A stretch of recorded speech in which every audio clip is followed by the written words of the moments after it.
आंखें बंद करते हैं, हम प्रार्थना करते हैं। हमारे स्वर्गीय पिता प्रभु जी, हम आपको धन्यवाद देते हैं पिता। अभी तक आपने संभाला परमेश्वर, आपकी भलाइयों के लिए धन्यवाद देते हैं प्रभु। आपके चरणों में प्रभु जी हम नम्रता के साथ आते हैं प्रभु। हमें एक एक से प्रभु आप बातें करें, अपना वचन को आप हमें खोल कर दें प्रभु। समझने के लिए प्रभु आप दया करें प्रभु। आपकी दया चाहते हैं, आपका अनुग्रह चाहते हैं प्रभु। हम एक एक से प्रभु आप बात करें, हम एक एक से बात करें। आए कि सारी बातों को हम आपके हाथ में सौंपते हैं। सारा आदर महिमा केवल हम आपको देते हैं। प्रार्थना प्रभु यीशु मसीह के नाम से मांगते हैं, आमीन। मैं परमेश्वर का धन्यवाद देता हूँ। प्रभु ने हम एक एक को एक बार फिर इकट्ठा होने का एक मौका दिया। हम लोग परमेश्वर के वचन से, फिलिपियों की पुस्तक से जो हम लोग सीख रहे थे, उसी में हम लोग फिलिपियों 4 अध्याय उसका 6 वचन में हम लोग आएंगे। यहाँ पे लिखा है, किसी भी बात की चिंता मत करो, परंतु हर एक बात में तुम्हारे निवेदन, प्रार्थना और विनती के द्वारा धन्यवाद के साथ परमेश्वर के सम्मुख उपस्थित किए जाए। मैं दोबारा से पढ़ता हूँ, फिलिपियों 4:6। किसी भी बात की चिंता मत करो, परंतु हर एक बात में तुम्हारे निवेदन, प्रार्थना और विनती के द्वारा धन्यवाद के साथ परमेश्वर के सम्मुख उपस्थित किए जाएं। यहाँ पर जब हम लोग परमेश्वर के वचन में जब हम लोग पढ़ते हैं, तो एक बहुत ही बोलते हैं बहुत ही महत्वपूर्ण बात, जैसे कई बार हम लोग इतना सीरियसली या इतने ध्यान नहीं देते, लेकिन एक बहुत ही महत्वपूर्ण बात हम लोग यहाँ पर देखते हैं। यहाँ पर वचन में लिखा है, किसी बात की चिंता मत करो। लेकिन हम में से कोई ये नहीं बोल सकता मुझे चिंता नहीं होती, है ना। चिंताएं जीवन में आती हैं, तो हमने करना क्या है। कई बार हम जब वचन सुनते हैं, वचन सीखते हैं, है ना, तो कुछ बात है जहाँ पर हमें बहुत ध्यान देना चाहिए। और हम लोग जब वचन के सामने भी आए हैं, मेरा एक ही प्रार्थना, एक ही रिक्वेस्ट है कि हम एक एक वचन सीखते वक्त हम लोग इतना कोशिश करें कि प्रभु वचन को पूरा ध्यान से समझने के लिए प्रभु आप दया करें। और पहला बात और अगला, अपने जीवन को जांचने के लिए, वचन हम किसी और के लिए नहीं सुन रहे, हम एक एक अपने आप को परमेश्वर के वचन के द्वारा जांचने के लिए प्रभु आप हमारी मदद करिए। तो यहाँ पर जब सवाल है, किसी बात की चिंता मत करो, किसी बात की चिंता मत करो, क्योंकि यहाँ पर जब बात आता है कि जैसे हमने कल भी हम लोग परमेश्वर के वचन से सीख रहे थे कि क्या मैं विश्वास करता हूं कि परमेश्वर अच्छा है या नहीं।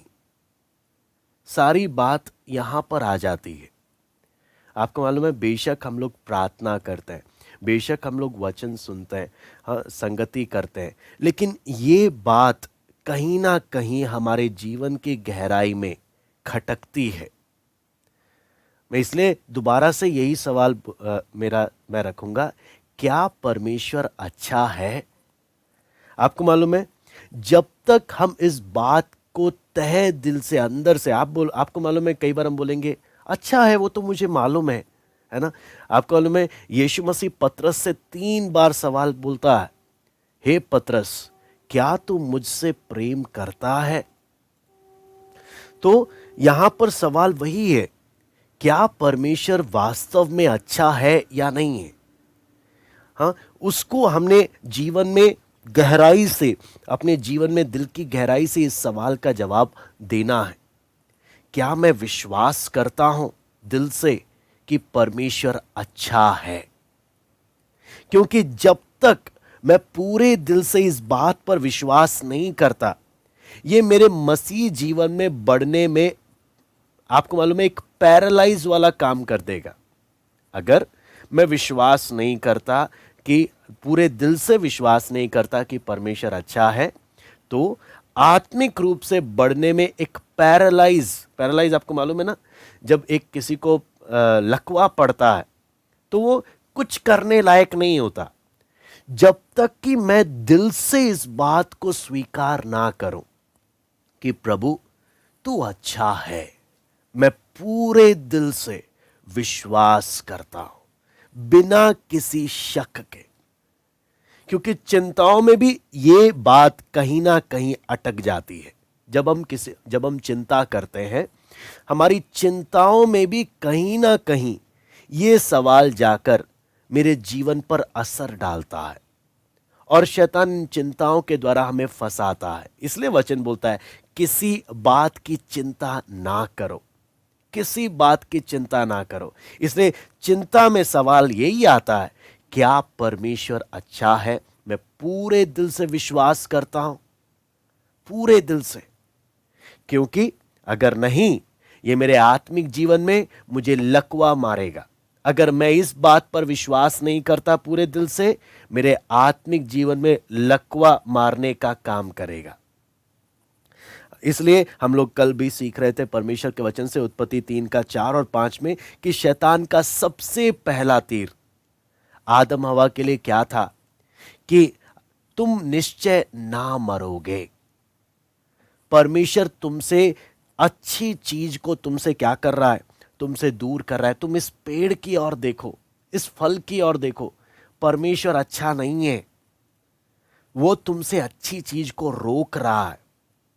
मैं आपको बोलता हूं, ये बहुत ही बेसिक सवाल है, लेकिन जब हम इस सवाल की गहराई में जब जाते हैं ना, ये हमारे जीवन को कहीं ना कहीं टच करता है, कहीं ना कहीं हमारे जीवन को स्पर्श करता है। बेशक हम कितने भी पुराने विश्वासी क्यों ना हो, बेशक हम कितना भी वचन की, आपको मालूम है, हम गहरी बातें भी क्यों ना जानते हो, लेकिन ये एक सवाल हमारे जीवन में कहीं ना कहीं, चाहे वो नया विश्वासी हो चाहे कोई पुराना विश्वासी हो, कहीं ना कहीं ये अपना काम जरूर करता है।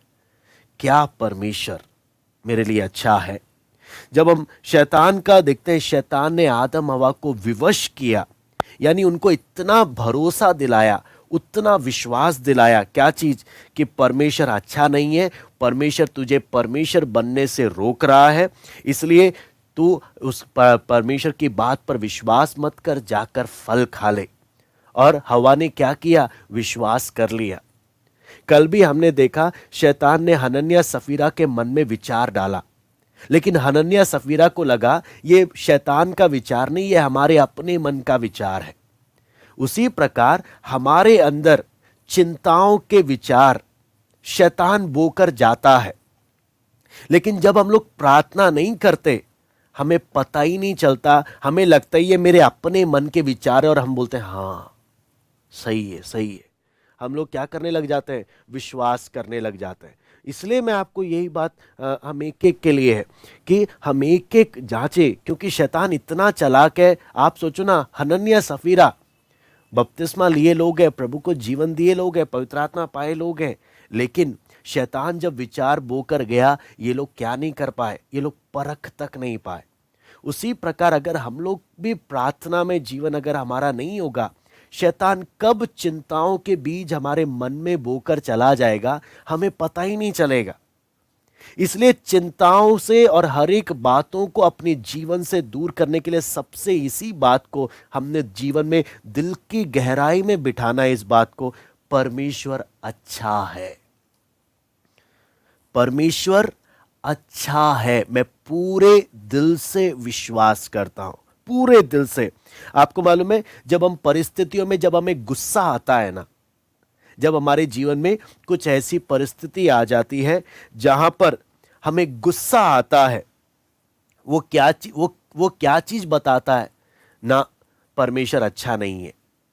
मैं आपको दोबारा से बोलता हूं, विपरीत परिस्थितियों में, जब हमारे घर के माहौल में जब कोई हमें गुस्सा दिलाने वाला काम करता है ना, और जब हमें बहुत ज्यादा गुस्सा आ रहा होता है, आपको मालूम है वो क्या चीज बताता है? ना ना ना, परमेश्वर अच्छा नहीं है, परमेश्वर अच्छा नहीं है। जब आप और मैं परमेश्वर की आज्ञाओं को मानने में आनाकानी करते हैं, परमेश्वर की आज्ञाओं को मानने में, चाहे वो नया विश्वासी हो चाहे वो पुराना विश्वासी हो। नए विश्वासी को बोले भैया आप बपतिस्मा ले लो मन फिराकर, वो बोलेगा अभी नहीं, मैं थोड़ी देर के बाद लूंगा। क्यों? मुझे नहीं लगता परमेश्वर अच्छा है। अगर मैंने बपतिस्मा ले लिया तो मैं वो कैसे करूंगा? अब पुराने विश्वासी को बोलो, भैया आप अपनी इच्छा लालसा को क्रूस पर चढ़ा दो जरा। नहीं नहीं नहीं, ये बड़ा मुश्किल का काम है, अगर मैंने क्रूस पर चढ़ा दिया तो मेरी इच्छाएं कैसे पूरी होंगी? क्यों? चाहे नया हो चाहे पुराना हो, सबके मन में शैतान कहीं ना कहीं ये बीज बोकर चला जाता है कि परमेश्वर अच्छा नहीं है। मेरे जीवन का गुस्सा दिखाता है। जब मुझे बहुत गुस्सा आता है, वो क्या चीज दिखाता है? प्रभु मेरे को भरोसा नहीं है कि आप अच्छे हैं। हाँ, जब मैं परमेश्वर की आज्ञा को मानने में देरी दिखाता हूं, बाद में मानूंगा, बाद में, अभी नहीं, बाद में मानूंगा, मैं क्या दिखाता हूं? प्रभु मुझे आप पर भरोसा नहीं कि आप अच्छे हो। मैं आपको बोलता हूं, ये जब आप सुन रहे हैं, आप पूछिए अपने आप से, ये सच है कि नहीं? हाँ, हम बाहर से मुंह से कुछ भी बोले, हमें कहीं ना कहीं शक रहता है, हमें कहीं ना कहीं डर रहता है। इसलिए हम प्रभु की आज्ञा मानने में देरी दिखाते हैं। इसलिए कल हम लोग कुछ उदाहरण ले रहे थे, मैं उस उदाहरणों में जाऊंगा, क्योंकि हम लोग इस चिंताओं की जड़ तक हम लोग कुछ बातों को हम देखें। अगर नौजवान है, हाँ, तो उसके अंदर का क्या है? प्रभु अगर आप अच्छे हैं तो क्यों मुझे जीवन में अकेलापन महसूस करने देते हैं? मुझे अकेलापन दिख रहा है, इसका मतलब है आप अच्छे नहीं है, आप मेरे जीवन में सही नहीं कर रहे। हाँ, कुछ लोग बोलते हैं कि नहीं प्रभु, मेरे जीवन की खुशियों को, मेरे जीवन के सुखों को जो संसार में मिलता है, आप बोलते हैं उनको छोड़ो। तो कैसे आप अच्छे हो सकते हो? आप तो मेरे जीवन की खुशियों को मुझसे छीन रहे हो। एक नशा करने वाला व्यक्ति क्या बोलता है? प्रभु अगर आप अच्छे होते तो मुझे कितनी अच्छी एक नौकरी दिला देते, तो मुझे घर में इतना क्लेश, इतना टेंशन में नहीं रहना पड़ता। ये टेंशन में आकर मैं जाकर दारू पीता हूं, मैं नशा करता हूं। हाँ, आप अच्छे नहीं हो। मैं आपको बोलता हूं, आप अगर इस सवाल के एक एक बात के जड़ तक जाएंगे। हाँ, आप अब कई परिवार में मान लीजिए झगड़ा हो गया, माँ बाप, परिवार के सदस्यों से, प्रभु आप अच्छे नहीं हैं, अगर अच्छे होते तो क्यों आप मेरे साथ ऐसा होने दे रहे हैं? हाँ, मेरे साथ गलत क्यों होने दे रहे हैं? इसका मतलब है प्रभु आप अच्छे नहीं हैं। हाँ, आपको मालूम है, जहां हम चिंता करते हैं, जहां हम चिंता करते हैं, वो क्या है? वो परमेश्वर अच्छा है कर कर हमें शक होता है। हमें जीवन में कोई ऐसी परिस्थिति आ जाएगी, हमें डर लगता है। मैं बोलता हूं, हमें डर लगता है कि जीवन में कोई ऐसी परिस्थिति ना आ जाए जिसको मैं संभाल ना सकूं, इसलिए मैं चिंता करता हूं। मुझे परमेश्वर पर भरोसा नहीं है, मुझे चिंता है, मुझे डर लगता है कि प्रभु ना जाने तू मेरे जीवन में कोई ऐसा पहाड़ गिरा देगा। हाँ, मुझे तुझ पर भरोसा नहीं, मुझे नहीं लगता तू अच्छा है, मैं हैंडल ही नहीं कर पाऊंगा अकेले, इसलिए प्रभु मुझे नहीं लगता तू अच्छा है। मैं आपको बोलता हूं, मैं कुछ ऐसे सवाल आपके सामने रख रहा हूं जहां पर नया विश्वासी भी हो, पुराना भी हो, सबके अंदर कहीं ना कहीं शैतान ये शक का बीज बोकर जाता है, कहीं ना कहीं शैतान ये डर का बीज बोकर जाता है, कहीं ना कहीं शैतान एक चिंता का बीज बोकर जाता है। और इन सारी, चाहे चिंता हो, चाहे डर हो, चाहे शक हो, ये सब बातें क्यों आती हैं? जब मुझे लगता है, मुझे दिल की गहराई से मुझे इस बात पर भरोसा नहीं कि परमेश्वर अच्छा है। मैं आपको बार बार बोलूंगा, मुझे भरोसा नहीं कि परमेश्वर सचमुच बहुत अच्छा है, बहुत अच्छा है। मैं आपको बोलता हूं, इस बात को अगर हम ध्यान से मनन करें तो हमें ये समझ में आएगा ये कितना ही महत्वपूर्ण सवाल है, कितना ही महत्वपूर्ण। आपको मालूम है, जब हम लालच करते हैं किसी भी चीज का, हाँ, तो हम लोग को क्या लगता है? हमें लगता है परमेश्वर अच्छा नहीं, परमेश्वर ने उनको दे दिया, परमेश्वर ने मुझको नहीं दिया। हाँ, जीवन की कितनी बातें परमेश्वर ने उन्हें दे दी, मुझे कुछ भी नहीं दिया। परमेश्वर अच्छा नहीं है, परमेश्वर सही नहीं कर रहा। हाँ, जब हम, आपको मालूम है, ये सवाल क्या चीज की ओर जाता है?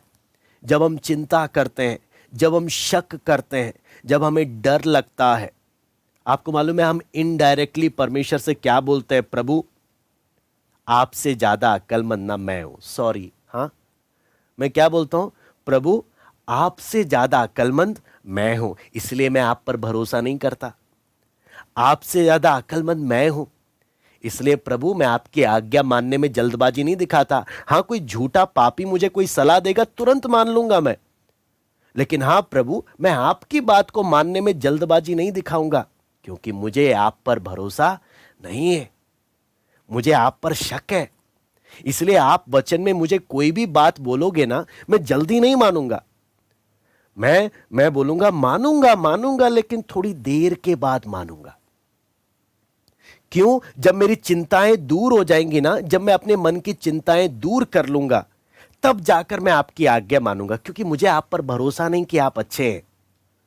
अब कुछ मान लीजिए नौजवान है ना, नौजवान क्या बोलता है? प्रभु मैं आपको मानूंगा, मुझे मालूम है आप ही सही रास्ता हो, स्वर्ग जाने का आप ही एकमात्र रास्ता हो। प्रभु मैं दिल से मानूंगा, लेकिन प्रभु अगर अभी मैंने आपको मान लिया ना, तो मेरी शादी कैसे होगी?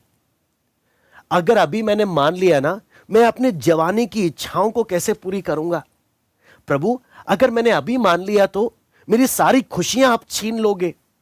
प्रभु मुझे आप पर भरोसा नहीं है, मुझे डर लगता है, मुझे शक है आप मेरे से मेरी चीजें छीन लेंगे। हां, आप मेरे से मेरी चीजें छीन लेंगे। जो परिवार वाले हैं वो क्या बोलते हैं? प्रभु मुझे मालूम है आप ही सही रास्ता हो, लेकिन मुझे डर है, अभी मुझे कमेटी है, मुझे घर बनाना है, अभी मुझे बच्चों की शादी करनी है, अभी मुझे ये सब काम करना है। प्रभु अगर मुझे आप पर भरोसा नहीं कि आप अच्छे हो, अगर मैंने आपकी बात मान ली, प्रभु ये सब बातें फिर कैसे होंगी? मुझे इतनी चिंता है। प्रभु माफ करना, आप ही सही हो, मानता हूं, लेकिन मुझे आप पर भरोसा नहीं है, मुझे डर है, मुझे शक है, मुझे चिंता है, मैं आप पर भरोसा नहीं कर सकता। मैं आपको बार बार यही बोलूंगा, ये सवाल कि क्या परमेश्वर अच्छा है या नहीं तय करता है मसीह जीवन में मैं बढ़ूंगा कि नहीं। ये सवाल तय करता है क्या मैं अपने जीवन में शैतान के जंजीरों से, शैतान की गुलामियों से, जिसमें शैतान हमें जकड़ता है, मैं उनसे आजाद होऊंगा कि नहीं होऊंगा। मैं आपको बोलता हूं, यह सवाल तय करता है क्या परमेश्वर अच्छा है या नहीं। क्या परमेश्वर अच्छा है या नहीं? आपको मालूम है अदन की वाटिका में यही चीज शैतान ने किया, पूरा ध्यान उस पेड़ की ओर लेकर गया। पूरा ध्यान किधर की ओर लेकर गया? उस फल की ओर ले गया। आपको मालूम है हम जब प्रभु के वचन के अनुसार चलने का जब भी मन बनाते हैं ना, शैतान उस समय हमारे मन में करता क्या है? पूरा ध्यान हमारी उस चिंता की ओर लेकर जाता। देख तेरा घर कैसे बनेगा, देख तू कमेटी कैसे डालेगा, देख तू ये काम कैसे करेगा, हाँ देख बच्चों की शादी कैसे होगी, देख हे नौजवान तू जिंदगी के सारे मजे खो देगा। देख मैं आपको बोलता हूं, शैतान पूरा आपका नजर उधर की ओर लेकर जाएगा। क्यों? परमेश्वर अच्छा नहीं है। तू पूरे मन से परमेश्वर के साथ चलेगा तो फिर सब नुकसान हो जाएगा। थोड़ा बहुत एडजस्टमेंट करके चल, थोड़ा बहुत ज्यादा ही आत्मिक ना बन, हाँ थोड़ा संसारिक भी रहे, थोड़ा आत्मिक रहे, दोनों बैलेंस करके चल, हाँ ताकि जिंदगी में दोनों जगह का तू आनंद ले सके। हाँ ऐसे कर कर आपको मालूम है शैतान कितनी चालाकी से मन में बीज बोकर जाता है, कितनी चालाकी से। इसलिए हम वचन में देखते ना, जो लोग परमेश्वर पर शक करते हैं, जो लोग चिंता करते हैं, जिन लोगों को डर रहता है, ये लोग इनडायरेक्टली परमेश्वर से क्या बोलते हैं? प्रभु मैं आपसे ज्यादा स्मार्ट हूं, मैं आपसे ज्यादा होशियार हूं, मैं आपसे ज्यादा अक्लमंद हूं, मुझे आप पर भरोसा नहीं है, मुझे आप पर भरोसा नहीं है।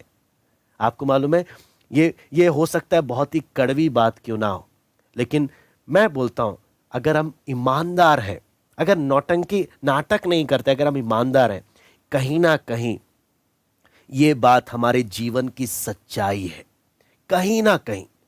आपको मालूम है यहां पर हमें अगर परमेश्वर अच्छा है, अगर हम इस बात को दिल से विश्वास करते हैं ना, आपको मालूम है हम परमेश्वर को आजादी देंगे। प्रभु आप जो भी कुछ मेरे जीवन में करते हैं, ध्यान रखना, जो भी कुछ मेरे जीवन में आप करते हैं प्रभु, मैं कभी नहीं बोलूंगा आपने मेरे साथ गलत किया।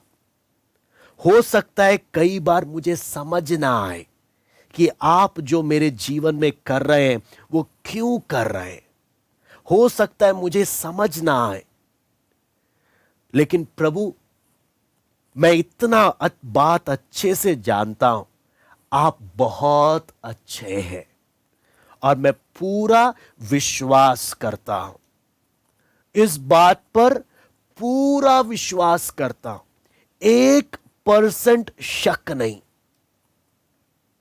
पूरा मैं आपको बोलता हूं, जो लोग अपने जीवन में जिन आदतों के गुलाम बनकर बैठे, जिन बातों से संघर्ष कर रहे हैं, मैं बोलता हूं ये सारी बातें ना बड़े आसानी से प्रभु छुटकारा दे सकता है। लेकिन उन सारी बातों में सबसे पहला हमने ये बात पर दिल से विश्वास करना है, पूरे मन से विश्वास करना है, परमेश्वर अच्छा है, वो बहुत अच्छा है। हो सकता है मेरे पास आकर शैतान शक के बीज बो रहा है मेरे मन में, और मुझे लग रहा है ये मेरे अपने मन के विचार हैं, जैसे हनन्या सफीरा के साथ हुआ धोखा। हो सकता है शैतान मेरे जीवन में आके चिंता के बीज बो रहा है, हो सकता है शैतान मेरे जीवन में आके डर के बीज बो रहा है। लेकिन जब मैं परमेश्वर के वचन को पढ़ता हूं, मुझे एक बात अच्छे से स्वीकार करना है, तभी मैं आत्मिक जीवन में बढ़ूंगा कि परमेश्वर सचमुच बहुत अच्छा है, बहुत अच्छा है। चाहे वो मेरे जीवन में कुछ भी करे, परमेश्वर अच्छा है, वो कभी गलत नहीं कर सकता, कभी मेरे जीवन में कुछ भी गलत नहीं कर सकता। मुझे गलत लगता होगा, उदाहरण के लिए आप समझना, यूसुफ को जब उसके भाइयों ने सूखे कुएं में डाला, यूसुफ को जब उसके भाइयों ने बेच डाला, यूसुफ को वहां पर पोतीफर ने बिना बात में जेल में डाला, पिलाने हारा यूसुफ को भूल गया। परिस्थितियों को देखकर यूसुफ को लग सकता है कि मेरे साथ गलत हो रहा, लेकिन यूसुफ जिस परमेश्वर के साथ चलता है, वो परमेश्वर यूसुफ को क्या बोल रहा है, बेटा धीरज धर, थोड़ा सब्र कर, अभी तुझे लग रहा है तेरे साथ सही नहीं हो रहा, लेकिन इंतजार कर, एक दिन जब मेरा काम पूरा हो जाएगा तो खुद दिल से बोलेगा, प्रभु मेरे जीवन की एक एक बात में जो कुछ तूने मेरे जीवन में होने दिया, वो सब कुछ मेरे भले के लिए ही था, मेरे अच्छे के लिए ही था। मैं इस छोटी बुद्धि से मैं तेरे महान कामों को समझ नहीं पाता था, मैं इस छोटी बुद्धि से मैं एकदम से गलत निष्कर्ष पर उतर जाता था कि प्रभु तू मेरे साथ गलत कर रहा है। मैं इस छोटी बुद्धि से एकदम से तुझ पर शक करने लग जाता था, मैं इस छोटी बुद्धि से एकदम से डर लगने लग जाता था। लेकिन सच्चाई जब मैं देखता हूं, यूसुफ क्या बोलता है अपने भाइयों को जब बाद में आते हैं, तुमने बेशक मेरे हानि की ठानी, लेकिन वो तुम नहीं थे जिसने मुझे यहां भेजा, वो परमेश्वर था। आपको मालूम है, इसलिए पौलुस रोमी 8:28 में क्या बोलता है कि जो कोई परमेश्वर से प्रेम रखता है उनके लिए सब बातें उनके भलाई को ही उत्पन्न करती हैं। सब बातें, हम वचन बहुत पढ़ते हैं, लेकिन आपको मालूम है क्या हम दिल से इस बात पर विश्वास करते हैं कि सचमुच परमेश्वर अच्छा है, प्रभु तो सचमुच अच्छा है। जब हम विश्वास करते हैं, आपको मालूम है हम कभी फिर उसकी आज्ञा मानने में देरी नहीं दिखाएंगे। जब भी हम परमेश्वर की आज्ञा मानने में देरी दिखाते हैं, वो क्या चीज बताता है, मैं परमेश्वर को जानता नहीं हूं, पहला बात। दूसरा, मैं इस बात पर विश्वास नहीं करता कि परमेश्वर अच्छा है। आपको मालूम है, इसलिए जब हम परमेश्वर के वचन में जब हम पढ़ते हैं, तो आपको मालूम है लोगों के साथ बहुत बार स्थिति क्या हो जाता है, जब उनकी बुरी हालत हो जाती है, एक दुर्दशा हो जाती है, तब वो परमेश्वर के पास आते हैं कि प्रभु अब आप कुछ करिए। लेकिन जब ठीक होता है ना मेरे जीवन में सब, तो मैं क्या बोलता हूं, प्रभु आप प्लीज मेरे लाइफ में ज्यादा इंटरफेयर मत करिए, मुझे जीवन में मुझे भी कुछ आजादी दीजिए कि मैं जो चाहता हूं वो मैं करूं। मैं नहीं चाहता आप फुल फ्रीडम लेकर मेरे जीवन में काम करो, क्योंकि प्रभु मुझे दिल में ना कहीं आप पर शक है। प्रभु दिल में ना कहीं मुझे डर लगता है। प्रभु दिल में ना कहीं मुझे चिंता है। कहीं ना कहीं मैं बाहर से कुछ भी बोलूं, मैं बाहर से कुछ भी दिखाऊं, अंदर कहीं ना कहीं है प्रभु, मैं आप पर वो विश्वास नहीं कर पा रहा, मैं आप पर वो भरोसा नहीं कर पा रहा। इसलिए मैं आपको अपने जीवन में पूरी आजादी के साथ काम करने नहीं दे रहा, क्योंकि मुझे डर लगता है आपसे, मुझे आप पर शक आता है, मुझे चिंता आती है। मैं आपको बोलता हूं ये सारी बात बहुत दिखने में बहुत ही लाइटली चीजें हैं ना, बाहर से देखने में बहुत ही छोटी मोटी चीजें हैं, लेकिन आप अगर मनन करेंगे, पवित्र आत्मा ही आपको दिखा सकता है ये बात कि मेरे जीवन में ये कमियां हैं कि नहीं है, क्या मेरे जीवन में ये बात है कि नहीं। क्योंकि ये बात को, ये सिर्फ बातों से नहीं, केवल पवित्र आत्मा ही अंदर तक ले जाकर बता सकता है हमें कि हाँ ये बातें हैं कहीं ना कहीं मेरे जीवन में। इसलिए मैं परमेश्वर की बात को मानने में, परमेश्वर के वचन के अनुसार चलने में मैं आनाकानी दिखाता हूं। इसीलिए मैं परमेश्वर को अपने जीवन में आज़ादी नहीं देता। आपको मालूम है, एक प्रभु के दास ने जब उनके बारे में पढ़ते वक्त उन्होंने बोला कि बहुत से कलीसिया के बहुत से विश्वासी लोग आते हैं अपनी समस्या को लेकर। उन्होंने बोला सबसे फ्रस्ट्रेटिंग या सबसे, आपको मालूम है, दिमाग खराब करने वाली बात ये होती है, एक बुजुर्ग प्रभु के दास, उन्होंने अपना अनुभव बताया, बोलते कि ये लोग एडजस्टमेंट करना चाहते हैं लेकिन ये लोग बदलना नहीं चाहते। बहुत से विश्वासियों के साथ का दुखद अवस्था क्या है, ये एडजस्टमेंट करने को तैयार है लेकिन बदलना नहीं चाहते। उदाहरण के लिए, अगर किसी को मान लीजिए दारू पीना पसंद है, तो दारू के दुष्प्रभाव की घर में लड़ाई झगड़ा हो रहा है, वो चाहता है ये दुष्प्रभाव दूर हो जाए, लेकिन पीने का जो चस्का है ना, वो तो फिर भी थोड़ा थोड़ा चाहिए, फिर भी थोड़ा थोड़ा मुझे चाहिए। इसके दुष्परिणाम क्या है, घर में जो झगड़ा हो रहा है, घर में जो लड़ाई हो रही है, ये लड़ाई ये कंट्रोल से मेरे बाहर जा रहा है। ये लड़ाई बंद हो जाए, लेकिन ना मैं अपना थोड़ा थोड़ा पीते रहूं, मेरे को उसका मजा चाहिए। ये है कई लोगों के, ये मैंने आपको एक एग्जाम्पल बताया है कि ऐसे कई विश्वासी लोग, परमेश्वर के लोगों में जो शैतान जो खेल खेलता है वो क्या है, प्रभु जब स्थिति मेरे हाथ से बाहर जा रही है, प्रभु तब तो कुछ कर कि ये वापस मेरे कंट्रोल में आ जाए। लेकिन हां, जब वापस स्थिति मेरे कंट्रोल में जब आ जाए, तब मुझे अपनी मर्जी करनी, तब मुझे अपनी इच्छा पूरी करनी है। जब स्थिति मेरे कंट्रोल से बाहर हो जाए, तब प्रभु तो कुछ ना कुछ कर, तब मैं प्रार्थना भी करवाऊंगा, तब मैं सब कुछ करवाऊंगा। प्रभु के दासों को भी बोलूंगा, आप मेरे लिए क्या करिए, प्रार्थना करिए, क्योंकि सिचुएशन मेरे हाथ से बाहर जा रहा। लेकिन सिचुएशन अगर परमेश्वर ठीक कर कर वापस मेरे हाथ में दे दे, मैं क्या करता हूं, मैं बोलता हूं प्रभु थोड़ा एडजस्टमेंट करने दो, प्रभु थोड़ा एडजस्टमेंट, जब तक नुकसान नहीं हो रहा, जब तक सिचुएशन आउट ऑफ कंट्रोल नहीं हो रहा, थोड़ी थोड़ी मेरी इच्छा पूरी होने दो प्रभु, थोड़ी थोड़ी मेरी इच्छा पूरी होने दो। ऐसा स्थिति होता है। और यह बात केवल परमेश्वर का आत्मा ही हमारे अंदर ना, आपको मालूम है, हमें जांचने के लिए मदद कर सकता है, केवल परमेश्वर का आत्मा। और इसमें हमें और क्या बातें हमें मालूम चलता है, आपको मालूम है, हमारे अंदर जो डर है, हमारे अंदर जो शक है, आपको मालूम है कई विश्वासी लोग, नौजवान जो लोग क्या बोलते हैं कि मुझे डर लगता है, मैं भी पढ़ाई कर रहा हूं, कहीं परमेश्वर ये ना बोल दे कि तू अपना पढ़ाई छोड़कर क्या कर, पढ़ाई छोड़ दे और निकल आ, मुझे डर लगता है। हाँ, परमेश्वर पर मुझे उतना भरोसा नहीं है। हाँ, परमेश्वर मुझे कुछ ऐसा बोल देगा जो मैं नहीं करना चाहता तो दिक्कत हो जाएगी। अंदर एक डर बैठा हुआ है जिसके बीज शैतान ने मन में बोए हैं, लेकिन विश्वास नहीं करते। कुछ और एक प्रभु के दास का कहना था कि बहुत से विश्वासियों के साथ जो होने वाला परिस्थिति है, वो क्यों प्रभु को पूरा सरेंडर नहीं करते, प्रभु को पूरा समर्पण प्रभु के सामने क्यों नहीं करते, प्रभु को फुल आजादी अपने जीवन में क्यों नहीं देते। बहुत से लोगों का पवित्र आत्मा की भरपूरी में भी ये एक समस्या आ जाती है। पवित्र आत्मा की भरपूरी में भी, उनके जीवन की बहुत सी बातों में भी ये आत्मिक जीवन में ये परेशानी आती है कि प्रभु को पूरी आजादी नहीं देते।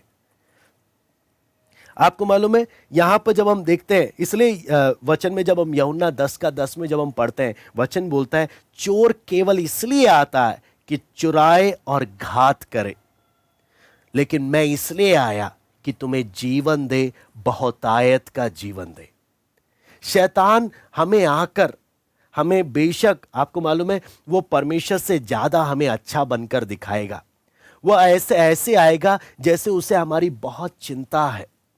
आप आने वाले समय में हम देखेंगे, आपको मालूम है शैतान हमारे मन में विचार बोता है और ये विचार बहुत ताकतवर होते हैं, ये हमें पूरा कंट्रोल करते हैं। इसलिए हमें जरूरी है कि हम प्रार्थना के साथ हमारे मन में आने वाला एक एक विचार को चेक करें कि मेरे मन में आने वाला विचार परमेश्वर की ओर से है या शैतान मेरे मन में विचार बोकर गया है। जो मुझे लग रहा है ये मेरे अपने मन का विचार है। इसलिए मन में आने वाले हर एक विचार को एक्सेप्ट ना करें, मन में आने वाले हर एक विचार को हम स्वीकार ना करें, क्योंकि ये शैतान है। आपको मालूम है, जब भी हम परमेश्वर को पूरा समर्पण करने से हम रुकते हैं या जो भी चीज हमें रोकती है, वो क्या है? शैतान के द्वारा बोया गया मेरे मन में विचार है जिसे मैंने विश्वास कर लिया, जो आदम और हवा के साथ भी अदन की वाटिका में हुआ। आदम और हवा के साथ भी अदन की वाटिका में हुआ। इसलिए आपको मालूम है, जब ऐसा होता है हम लोग कुछ बातों को कसकर पकड़ लेते हैं, परमेश्वर को अपने जीवन में काम करने नहीं देते। हम बोलेंगे आप वचन हमें बताओ, लेकिन ना, मैं अगर कोई नया व्यक्ति है, हाँ वचन सुन रहा है, वो बोलेगा आप मुझे वचन बताओ, मैं वचन की सारी बातें सुनूंगा, मैं प्रार्थना में भी आऊंगा, लेकिन हाँ मैं बपतिस्मा लेने के लिए मैं तैयार नहीं होऊंगा। क्यों? मुझे परमेश्वर पर विश्वास नहीं है। हाँ, मैं ऐसे तो विश्वास करता हूं, लेकिन मैं ना दिल से विश्वास नहीं करता कि परमेश्वर अच्छा है। मैं दिल से विश्वास नहीं करता। आपको मालूम है, सारी चिंताओं का जड़ ये है, सारी चिंताओं का जड़ ये है कि परमेश्वर अच्छा है या नहीं। क्या मैं पूरे दिल से 100% मैं विश्वास करता हूं परमेश्वर सचमुच बहुत अच्छा है। और अगर आप अच्छा है तो वो जो बोलेगा आप मानने के लिए जरा सा भी देर नहीं लगाओगे। अगर परमेश्वर अच्छा है तो वो जो बोलेगा आप उस परमेश्वर की बात को मानने के लिए जरा सा भी देर नहीं लगाओगे। आप परमेश्वर की बात को मानने में देर लगाते हैं, वो क्या चीज बताता है? आपके दिल में कहीं ना कहीं शक है, आपके दिल में कहीं ना कहीं डर है, आपके दिल में कहीं ना कहीं किसी ना किसी बात का चिंता है, जो आपके मन में परमेश्वर के प्रति कि वो अच्छा नहीं है कर आपको एक गलत फहमी देता है। और यही बात आपको क्या चीज बोलता है? शैतान आपके बगल में आकर आपको क्या चीज विश्वास दिलाता है? कि आप परमेश्वर से ज्यादा समझदार हैं। आप परमेश्वर से ज्यादा समझदार हैं। आप पहले अपना काम निपटा लो, बाद में परमेश्वर पर भरोसा करना। क्यों? मुसीबत के टाइम में तो विश्वास करो, लेकिन परमेश्वर पर पूरा विश्वास ना करो। परमेश्वर पर पूरा विश्वास ना करो। परमेश्वर सचमुच बिल्कुल अच्छा नहीं है, बिल्कुल अच्छा नहीं है। हाँ, परमेश्वर मेरी तरह है, हाँ, या परमेश्वर इंसान की तरह है, ये पूरा भरोसे के लायक नहीं है। इसलिए मैं आपको बोलता हूं, परमेश्वर कौन है क्या हम सचमुच जानते हैं? परमेश्वर कौन है? क्या हम सचमुच जानते हैं? क्या सचमुच वो अच्छा है? क्या मैं पूरे दिल से विश्वास करता हूं? हाँ, जब मैं इस बात पर विश्वास करता हूं, फिलिपियों 4:6 मुझे क्या बोलता है? किसी भी बात की चिंता मत करो, किसी भी बात की चिंता मत करो, परंतु हर एक बात में तुम्हारे निवेदन, प्रार्थना और विनती के द्वारा धन्यवाद के साथ परमेश्वर के सम्मुख उपस्थित किए जाएं। यानी अपने जीवन की हर बातों को परमेश्वर के पास लेकर जाओ। इसलिए आपको मालूम है, पौलुस सिर्फ ये नहीं बोल रहा कि किसी बात की चिंता मत करो, बस प्रार्थना करो। यहां पर जब आप देखोगे, सही प्रार्थना का तरीका बता रहा। जब भी चिंताएं आए, जब भी शक आए, डर आए, पहला बात, परमेश्वर अच्छा है, मैं दिल से विश्वास करता हूं। दूसरा, जब भी कोई बात आए, मैं उस बातों को सारी, अपने जीवन की सभी बातों को परमेश्वर के पास लेकर जाता हूं। वचन बोलता है, मन में आने वाली हर एक बात को किसके पास लेकर जाओ?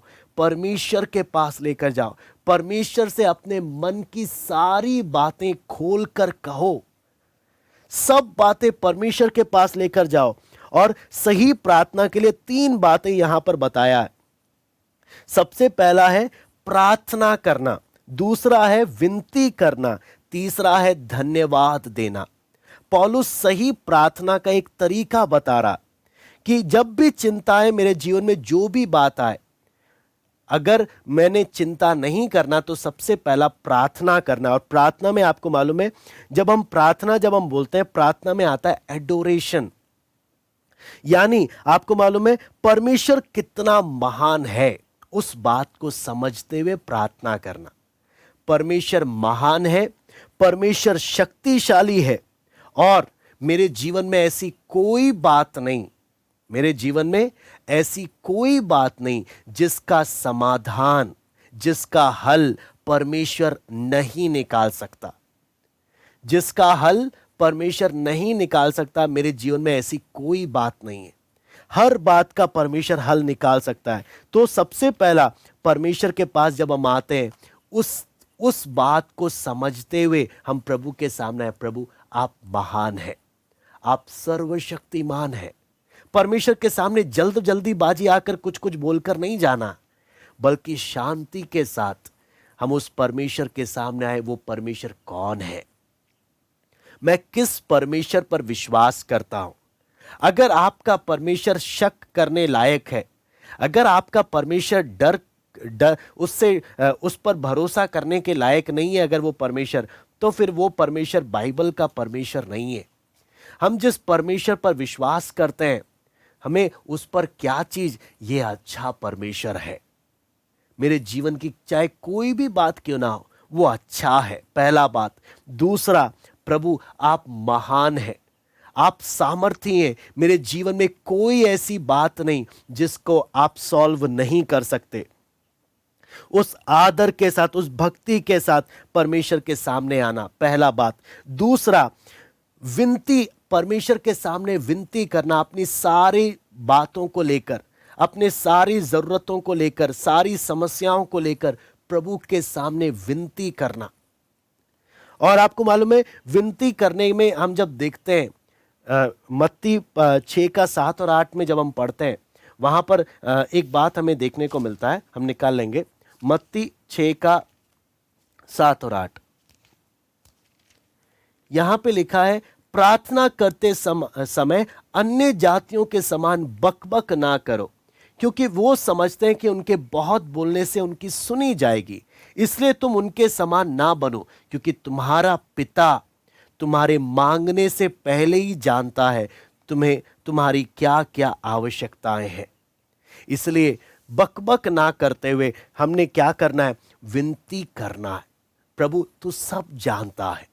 दिल की गहराई से प्रभु के सामने आते हुए, आपको मालूम है यीशु मसीह ने जिस प्रकार से प्रार्थना किया, वो बात आपको मालूम है, प्रभु यीशु मसीह के साथ गतसमना वाटिका में जो दृश्य था, सारे चेले, वचन में हम देखते हैं सब चेले जो यीशु जिन्हें लेकर गया, वो लोग सो रहे हैं।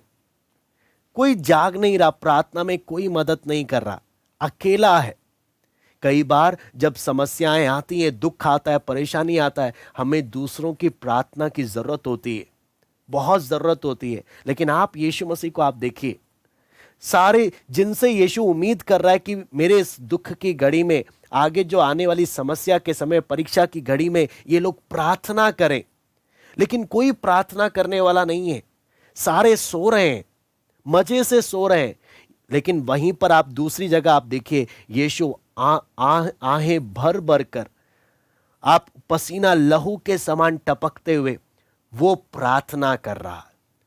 कई बार आपको मालूम है, दूसरे लोग प्रार्थना ठीक से नहीं कर रहे तो हमें भी लगता है, हम भी ढीले पड़ जाते हैं, हम भी ढीले पड़ जाते हैं दूसरे को देखकर। नहीं, कभी भी हमारे साथ ऐसा नहीं होना चाहिए। अगर हम सच्चे मन से प्रभु के साथ संगति कर रहे हैं, दूसरे अगर सो भी रहे हैं, मेरे पर असर नहीं पड़ना चाहिए।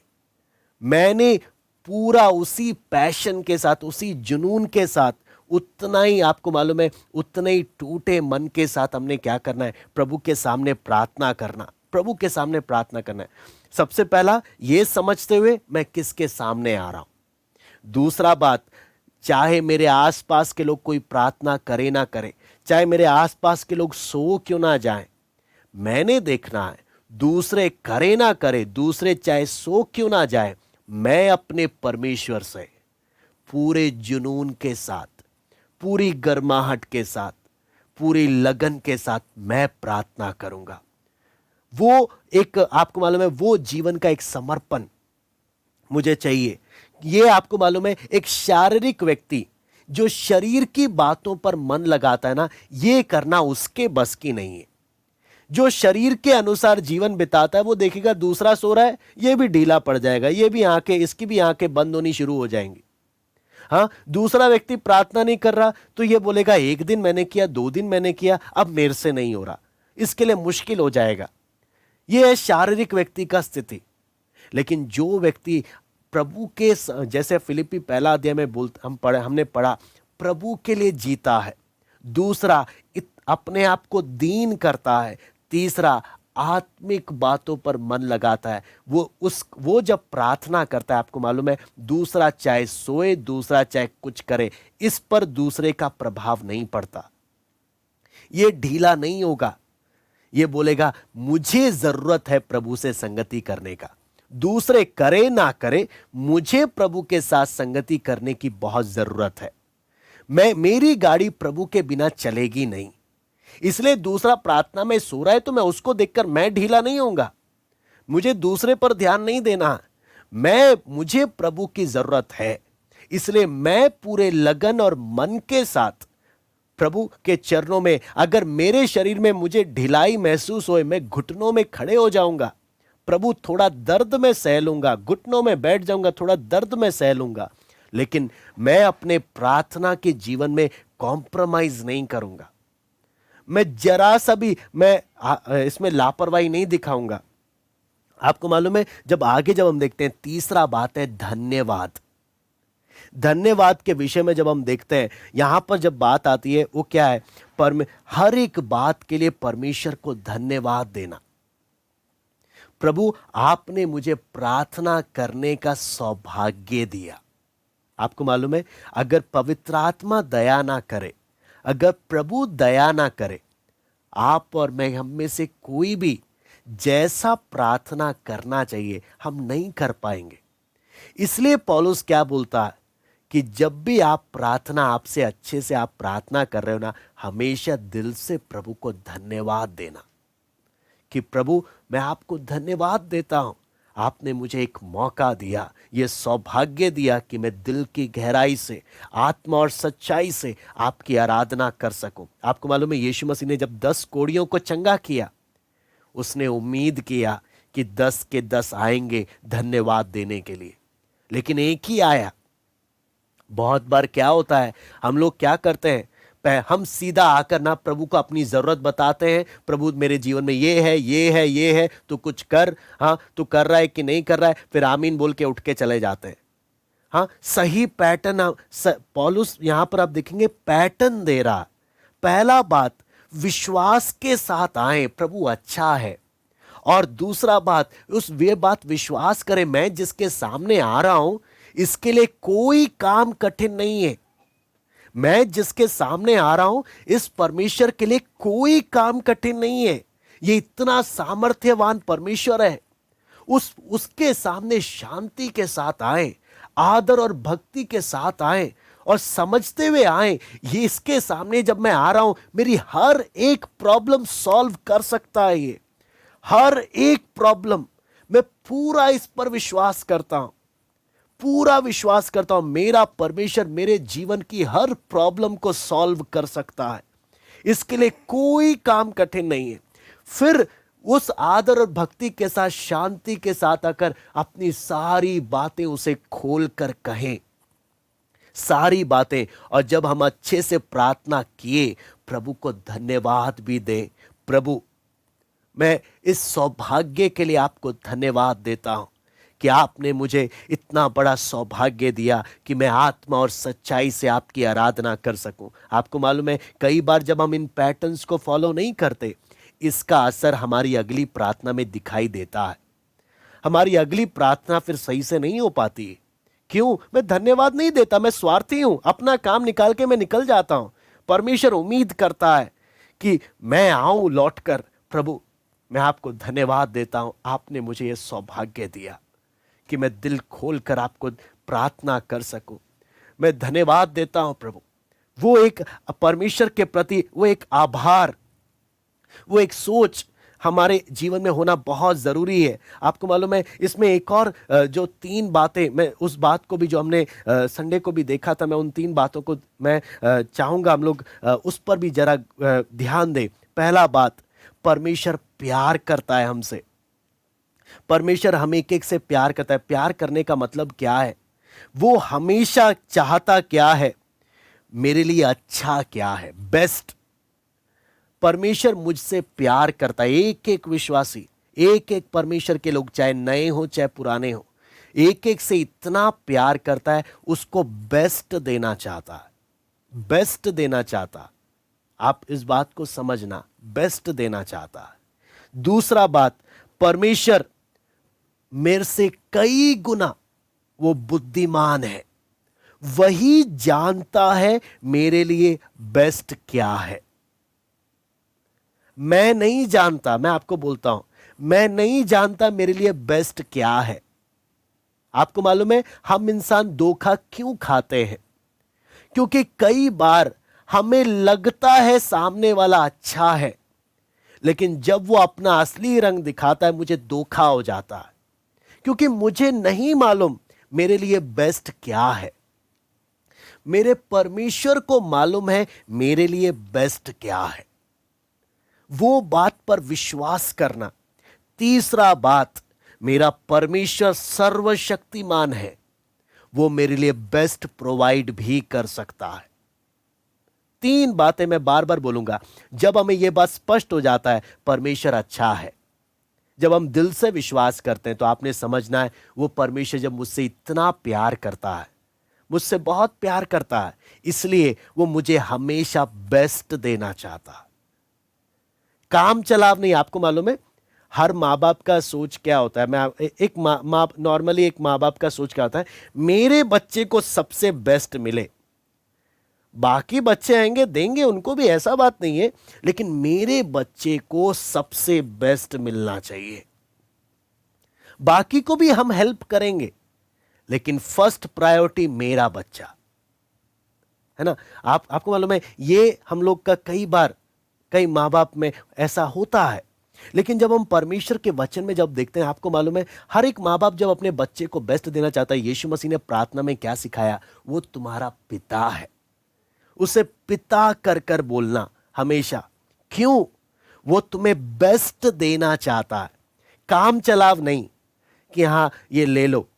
परमेश्वर के साथ मेरा जो रिलेशन है, संबंध है, मेरे से प्यार इतना करता है कि बेस्ट देना चाहता है। और बच्चे से ज्यादा माँ बाप जानते हैं बच्चे के लिए बेस्ट क्या है। उसी प्रकार मेरा परमेश्वर, मुझे नहीं मालूम, कई बार मुझे लगता है मेरे को सही लग रहा है, लेकिन परमेश्वर जानता है मेरे लिए बेस्ट क्या है। तीसरा बात, केवल परमेश्वर ही बेस्ट प्रोवाइड करने के लिए सामर्थ्यवान है। इसलिए मुझे परमेश्वर पर भरोसा करना चाहिए, मुझे परमेश्वर पर विश्वास करना चाहिए। आपको मालूम है, जीवन की सारी समस्याओं में ये 3 बातें बहुत मायने रखती हैं। क्या मैं इन 3 बातों पर विश्वास करता हूं? परमेश्वर मुझसे प्यार करने के कारण, हाँ, परमेश्वर कई बार, आपको मालूम है, छोटा बच्चा, फॉर एग्जाम्पल छोटा बच्चा किसी बात के लिए जिद कर रहा है, मुझे ये चाहिए ये चाहिए, हाँ, और मम्मी पापा कई बार क्या करते हैं, उनसे ये छीन लेते हैं, आप ये दो। वो रोने लग जाता है कि क्यों मुझसे छीन लिया, क्यों मुझसे छीन लिया, मुझसे प्यार नहीं करते इसलिए मुझसे क्या कर लिया, छीन लिया। कई बार परमेश्वर हमारे जीवन से कुछ बातों को हमसे छीनता है, हमसे ले लेता है। कई चीजें हमसे, हो सकता है हमारे प्रिय जनों को हमसे ले लेता है, हो सकता है हमें जिन चीजों से लगाव होता है परमेश्वर वो चीज हमसे ले लेता है। जब भी परमेश्वर हमसे कुछ ले लेता है हम रोने लग जाते हैं, फिर बोलते हैं हम परमेश्वर के पीछे नहीं चलेंगे क्योंकि परमेश्वर ने मुझसे ये ले लिया। परमेश्वर बोलता है बेटा मुझ पर भरोसा कर, मैंने अगर तुझसे कुछ लिया है ना, मैं इससे 10 गुना बेहतर तुझे देने जा रहा हूं। क्या तू मुझ पर विश्वास करेगा? नहीं करेगा। शैतान बोलता है बगल में खड़े होके मत कर, शैतान बोलता है मत कर विश्वास।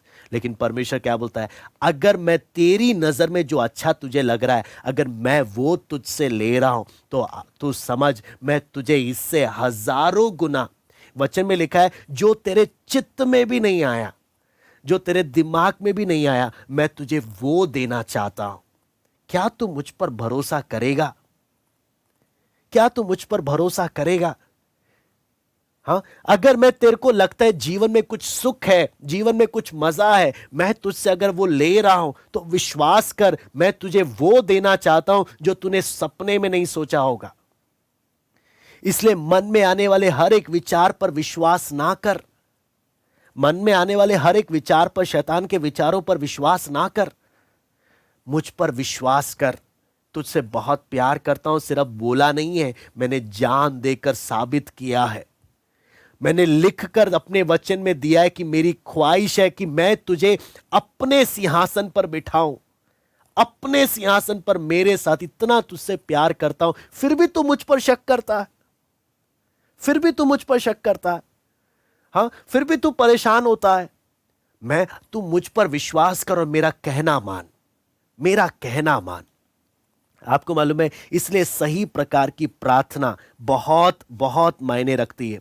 इसलिए आपको मालूम है, फिलिपियों 1 अध्याय, जो प्रभु के लिए जीते हैं उनके लिए यह समर्पण में आना मुश्किल नहीं है। अगर आप अपने लिए भी जी रहे हो तो मुश्किल हो जाएगा आपको। दूसरा बात, आप अगर प्रभु के प्रति समर्पित हैं, वो नम्र हो रहे हैं, तो आपको मुश्किल नहीं होगा। तीसरा बात, अगर आपका मन आप स्वर्गीय बातों पर लगा रहे हैं। लेकिन अगर ये 3 बातें जीवन में नहीं है, ये चौथा बात आपके जीवन में फॉलो होने के लिए आपको बहुत स्ट्रगल होगा, आपको बहुत संघर्ष होगा।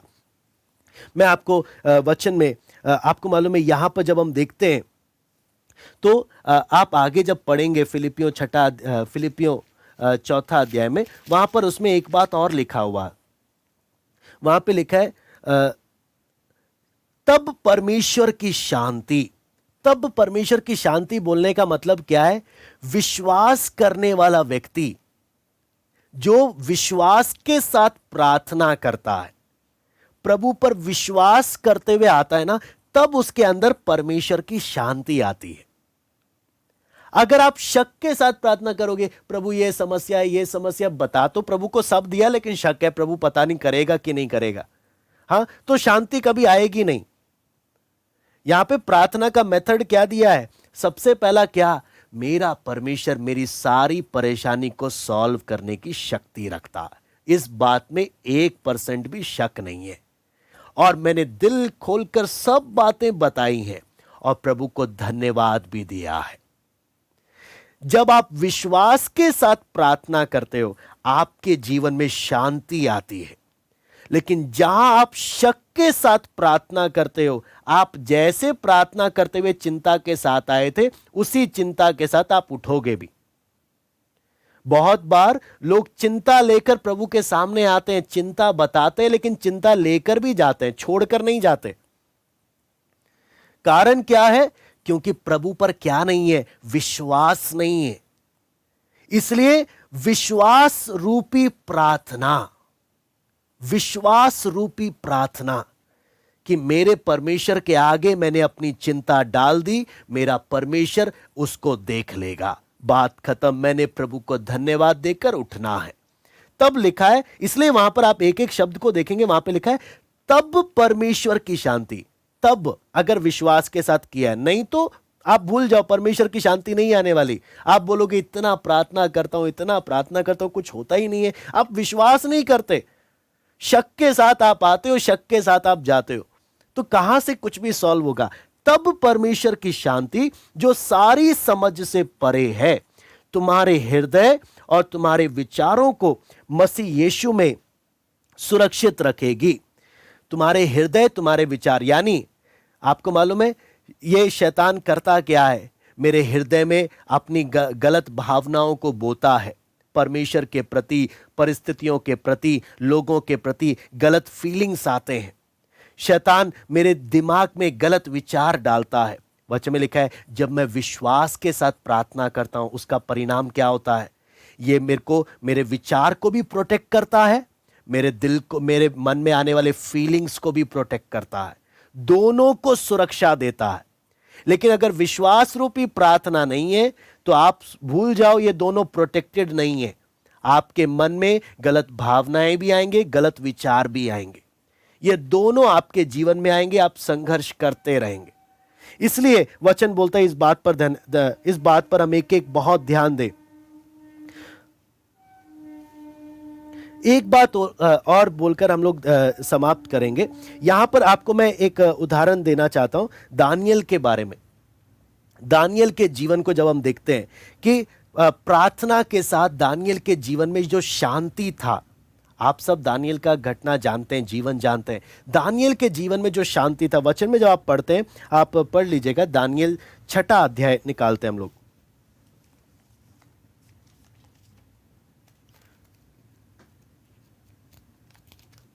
दानियल 6 अध्याय,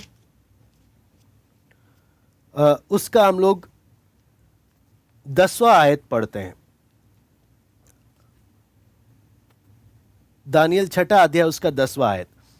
जब दानियल को मालूम हुआ कि उस पत्र पर हस्ताक्षर किया गया है, तब वह अपने घर में गया, जिसकी उपरोठी कोठरी की खिड़कियां यरूशलेम की ओर खुली रहती थीं, और अपनी रीति के अनुसार जैसा वो दिन में 3 बार अपने परमेश्वर के सामने घुटने टेक कर प्रार्थना और धन्यवाद करता था, वैसे ही तब भी करता रहा।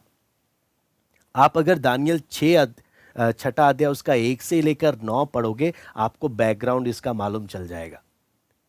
6 का 1 से 9 में वचन में लिखा है, जब दानियल को मालूम हुआ कि पत्र पर हस्ताक्षर कर दिया गया। पत्र पर हस्ताक्षर क्या किया गया है कि राजा को छोड़ किसी और की आराधना नहीं करनी है और किसी का प्रार्थना नहीं करना। जो प्रार्थना करेगा उसको कहां पे डाल दिया जाएगा? शेरों की मांद में डाल दिया जाएगा। ऐसा आज्ञा निकला है। वचन में लिखा है जब दानियल को मालूम चला, दानियल क्या हो गया? बदल गया। उसका परिस्थिति को देखकर इसका रिएक्शन जरा भी बदला है। वचन में लिखा है वो अपने घर में गया, ऊपरी कोठरी की खिड़कियां यरूशलेम की ओर उसकी खुली रहती थी, और अपनी रीति के अनुसार जैसा वो हमेशा करता था, वैसा ही, जैसा वो दिन में 3 बार अपने परमेश्वर के सामने घुटने टेक कर प्रार्थना और धन्यवाद करता था, वैसे ही तब भी करता रहा। कहने का मतलब, बाहर की परिस्थितियां दानियल पर जरा सा भी असर नहीं डाल रही। हम लोग क्या होते हैं, कुछ हमारे जीवन में घटना घटती है, कुछ खबर मिलती है, हम लोग ऐसे हड़बड़ा जाते हैं, घबरा जाते हैं, परेशान हो जाते हैं। हाँ, कोई मर गया हम लोग की हालत खराब हो जाती है, कोई बीमार पड़ गया हमारी हालत खराब हो जाती है, कोई हॉस्पिटल चला गया हमारी हालत खराब हो जाती है, कोई नौकरी छूट गई हमारी हालत खराब हो जाती है, घर में पैसे की तंगी आ गई हमारी हालत खराब हो जाती है। क्या यह सच है कि नहीं है? हम एक एक पूछें। बाहर की परिस्थितियां कितना हम पर असर डालती हैं, आपको मालूम है क्यों? दानियल के बारे में आप देखिए, जैसे वो हमेशा प्रार्थना किया करता था, यानी वो विश्वास रूपी प्रार्थना के कारण दानियल का हृदय भी प्रोटेक्टेड है, दानियल का विचार भी प्रोटेक्टेड है। इसलिए जब बाहर की परिस्थिति बिगड़ी, दानियल के ऊपर जरा सा भी असर नहीं पड़ा। हम पर असर क्यों पड़ता है? जब नौकरी चले जाती है, जब कोई हॉस्पिटल में एडमिट हो जाता है, जब हम बीमार पड़ जाते हैं, हमारी हालत क्यों खराब हो जाती है? हम क्यों घबरा जाते हैं? हम क्यों परेशान हो जाते हैं? क्योंकि जैसे हमेशा प्रार्थना करना चाहिए हम नहीं करते। आप देखिए, दानियल हमेशा से प्रार्थना करने के कारण जब कोई घटना घट रही है ना, ये परेशान नहीं हो रहा, ये शांत है। आपको मालूम है, जब हमारे जीवन में स्थिति बिगड़ती है ना, तब हम लोग घुटनों में आते हैं, प्रभु प्रभु दया कर, सबको फोन लगाते हैं, पास्टर जी आप भी प्रार्थना करिए, सारे कलीसिया मिलकर प्रार्थना करिए, प्लीज कुछ ना कुछ करिए। आपको मालूम है, तब हम कितनी प्रार्थना करते हैं। जब कुछ हो जाता है, बाहर की परिस्थितियों के कारण जब कुछ हो जाता है, तब हम लोग प्रार्थना की बहुत रिक्वेस्ट करते हैं। लेकिन आप दानियल को देखिए, दानियल जैसे उसके जीवन में एक डिसिप्लिन था, दिन में 3 बार प्रार्थना करना है, हमेशा से प्रार्थना करने के कारण, वो भी सही प्रकार की प्रार्थना करने के कारण उसका हृदय भी सुरक्षित है, उसका दिमाग भी सुरक्षित है। इसके कारण कोई भी बात इस पर क्या नहीं डाल रही? असर नहीं डाल रही। हम पर असर क्यों डालता है? ये बातें असर डालकर हमें क्या बात बताती हैं? तुझे जैसे प्रार्थना करना चाहिए तू नहीं करता है, एक्सेप्ट कर। जैसे प्रार्थना करना है वैसे नहीं करते, इसी के कारण परमेश्वर की शांति नहीं है अंदर, और बाहर की परिस्थिति तुझे हिला देती है, तुझे घबरा देता है, परेशान कर देता है। आप ना सिर्फ इतना, आपको मालूम है, जब आज्ञा निकाल दिया गया कि सिंहों की मांद में डाल दिया जाएगा, तब भी दानियल बिल्कुल शांत होकर प्रार्थना कर रहा है, प्रभु आपका धन्यवाद। हाँ, हम लोग का कोई एडमिट होगा तो हम बोलेंगे प्रभु आपका धन्यवाद, नौकरी चले जाएगी हम बोलेंगे प्रभु आपका धन्यवाद, हमारी हालत खराब होगी हम बोलेंगे प्रभु आपका धन्यवाद। नहीं बोलेंगे हम। क्यों? हमारे अंदर वो शांति है ही नहीं। जब सब अच्छा होता है तो अन्य जाति की तरह हम भी खुश होते हैं, जब अन्य जाति के जीवन में कुछ बिगड़ता है, वो परेशान होता है, ऐसे ही हम भी परेशान हो जाते हैं। क्यों? परमेश्वर की शांति जो सारी समझ से परे है, हमारे हृदय और हमारे विचार को प्रोटेक्ट नहीं कर रहा। इसलिए हम लोग क्या होते हैं, खुद भी परेशान होते हैं और हमारे आसपास जो भी कांटेक्ट में आता ना, सबको परेशान करके छोड़ते हैं हम। आप सोचकर देखना, हम खुद भी परेशान हो जाते हैं और सबको परेशान करके हम छोड़ते हैं, और सब लोग बोलते हैं प्रभु तू दया कर दे। क्यों ऐसा होता है? जैसे प्रार्थना लगातार मेरे जीवन में डिसिप्लिन होना चाहिए और विश्वास रूपी प्रार्थना होना चाहिए, हम नहीं करते। आपको मालूम है, आगे जब आप देखोगे दानियल को पकड़कर 6:18 मैं पढ़ना चाहूंगा, उसके बाद हम लोग समाप्त करेंगे। 6:18 यहां पे लिखा है, तब राजा अपने महल में चला गया और उस रात को बिना भोजन पड़ा रहा, और उसके पास सुख विलास की कोई वस्तु नहीं पहुंचाई गई और उसे नींद भी नहीं आई। आप इस घटना को अगर इससे पहले का पढ़ेंगे तो आपको मालूम चलेगा, दानियल को राजा ना चाहकर भी शेरों की मांद में डाल दिया। भूखे शेर जो खाने के लिए बैठे थे दानियल को, वहां पर दानियल को डाल दिया। और आपको मालूम है, राजा महल में जाकर राजा को नींद नहीं आ रहा। राजा क्या नहीं कर रहा, कुछ जीवन का कोई सुख विलास सब मना कर दिया, परेशान होकर महल में टहल रहा। वहीं आप दानियल के बारे में देखेंगे, दानियल शेरों की मांद में भी आराम से अपनी नींद पूरी कर रहा। हाँ, शेरों की मांद में अपनी नींद पूरी कर रहा, उसको कोई परेशानी नहीं है। क्यों? परमेश्वर की शांति जो सारी समझ से परे है, उसके विचार और उसके हृदय को सुरक्षित रख रही है। हम लोग वचन पढ़ते हैं, लेकिन क्या प्रैक्टिकल लाइफ में हमारी ये बात है? जब हमारे कोई एडमिट हो गया, या हम खुद एडमिट हो गए, या हमारा अपना प्रियजन कोई एडमिट हो गया हॉस्पिटल में, या हमारी नौकरी चले गई, या हमारे जीवन में कोई ऐसी आपदा आ गई जिसके लिए हम तैयार नहीं थे, क्या तब भी हम शांति से मुस्कुराएंगे, प्रभु हर बात के लिए आपका धन्यवाद? वो तब आता है जब मैं लगातार विश्वास रूपी प्रार्थना में जीवन में जीता हूं। लगातार, तब परमेश्वर की शांति आपको लगातार प्रोटेक्ट करती रहती है। राजा अपने महल में नींद पूरी नहीं कर पाया, लेकिन दानियल मजे से शेरों की मांद में भी सो रहा। यह हम एक एक को बताता है एक सही प्रार्थना का कितना बड़ा असर पड़ता है। क्या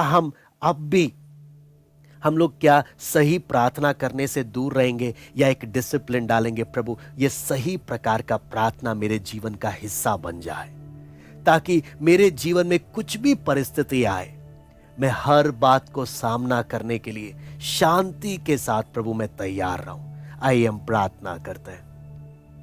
हालेलुया। स्वर्गीय पिता प्रभु जी, हमने वचन सुनने के लिए प्रभु आपने हमें एक एक को मौका दिया। अपने जीवन को जांचने के लिए प्रभु आपने हमें एक एक को मौका दिया। प्रभु पिता आपसे विनती प्रार्थना करते हैं, हमें अपनी कमियों को देखने के लिए सहायता कर। हम क्यों घबरा जाते हैं, हम क्यों डर जाते हैं, हम क्यों शक करते हैं? प्रभु एक एक बात को बारीकियों से जांचने के लिए प्रभु हम नालायकों को आप सहायता करें। दानिएल के समान प्रभु विश्वास रूपी प्रार्थना में जीवन प्रभु हमारे जीवन में इस बात के लिए डिसिप्लिन डालने के लिए प्रभु आप मदद करें, आप मदद करें, आप दया करें। धन्यवाद देते हैं आज की संगति के लिए, इन वचनों को मनन करने के लिए कृपा दें। सरादर महिमा केवल हम आपको देते हैं। प्रार्थना प्रभु यीशु मसीह के नाम से मांगते हैं, आमीन। सबको जय मसीह की। प्रभु आप सबको आशीष दें।